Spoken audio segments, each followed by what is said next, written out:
एक नगर में धोबी था। उसके पास एक गधा था जिस पर वह कपड़े लाद कर नदी तट पर ले जाता और धुले कपड़े लाद कर लौटता। धोबी का परिवार बड़ा था। सारी कमाई आटे दाल व चावल में खप जाती। गधे के लिए चार खरीदने के लिए कुछ न बचता। गांव की चरागाह पर गाय भैंसे चरती। अगर गधा उधर जाता तो चरवाहे डंडों से पीटकर उसे भगा देते। ठीक से चारा न मिलने के कारण गधा बहुत दुर्बल होने लगा। धोबी को भी चिंता होने लगी, क्योंकि कमजोरी के कारण उसकी चाल इतनी धीमी हो गई थी कि नदी तक पहुंचने में पहले से दुगना समय लगने लगा था। प्लस एक दिन नदी किनारे जब धोबी ने कपड़े सूखने के लिए बिछा रखे थे तो आंधी आई। कपड़े इधर उधर हवा में उड़ गए। आंधी थमने पर उसे दूर दूर तक जाकर कपड़े उठाकर लाने पड़े।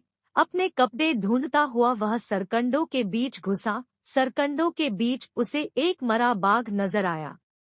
धोबी कपड़े लेकर लौटा और गट्ठर बंधे पर लादने लगा। गधा लड़खड़ाया। धोबी ने देखा कि उसका गधा इतना कमजोर हो गया है कि एक दो दिन बाद बिल्कुल ही बैठ जाएगा। तभी धोबी को एक उपाय सूझा। वह सोचने लगा, अगर मैं उस बाघ की खाल उतार कर ले आऊं और रात को इस गधे को वह खाल ओढ़ाकर खेतों की ओर भेजूं तो लोग इसे बाघ समझकर डरेंगे। कोई निकट नहीं फटकेगा। गधा खेत चर लिया करेगा। धोबी ने ऐसा ही किया। दूसरे दिन नदी तट पर कपड़े जल्दी धोकर सूखने डाल दिए और फिर वह सरकंडों के बीच जाकर बाघ की खाल उतारने लगा। शाम को लौटते समय वह खाल को कपड़ों के बीच छिपाकर घर ले आया। रात को जब सब सो गए तो उसने बाघ की खाल गधे को ओढ़ाई। गधा दूर से देखने पर बाघ जैसा ही नजर आने लगा। धोबी संतुष्ट हुआ।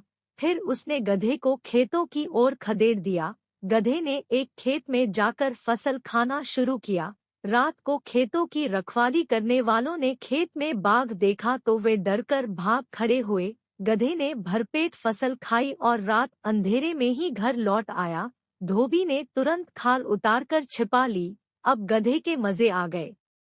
हर रात धोबी उसे खाल ओढ़ाकर छोड़ देता। गधा सीधे खेतों में पहुंच जाता और मनपसंद फसल खाने लगता। गधे को बाघ समझकर सब अपने घरों में दुबक कर बैठे रहते। फसलें चढ़ कर गधा मोटा होने लगा। अब वह दुगना भार लेकर चलता। धोबी भी खुश हो गया। मोटा ताजा होने के साथ साथ गधे के दिल का भय भी मिटने लगा। उसका जन्मजात स्वभाव जोर मारने लगा। एक दिन भरपेट खाने के बाद गधे की तबीयत मस्त होने लगी। वह भी लगा लोट लगाने। खूब लोटा वह गधा। बाघ की खाल तो एक और गिर गई। वह अब खालिस गधा बनकर उठ खड़ा हुआ और डोलता हुआ खेत से बाहर निकला।